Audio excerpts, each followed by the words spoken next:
to watch Netflix for free. So if you want to watch Netflix for free, then what you need to do is you just need to simply open up your browser or your Google, anything that you're comfortable with. So I'll be choosing Chrome browser. Once you're here with the browser, now you need to go with the search, and under search you need to search for Netflix free trial. Once you've searched, you will get this kind of interface. So you just need to simply go with Netflix free trial, which will be on the first. And here you can see that it says Netflix does not offer free trials, but you have the freedom to change your plan or cancel online at any time if you decide Netflix isn't for you.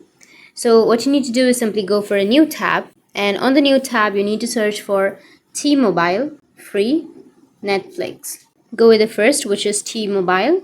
Once you go with the first, now you just need to simply scroll down, and here you can see that T-Mobile offers free Netflix subscription or free trial. You can simply go with get started, and here are the steps to activate your Netflix subscription. So you just need to simply go with get started, and in this way you'll be able to watch Netflix for free. And if you have any questions, feel free to comment below. Thanks for watching.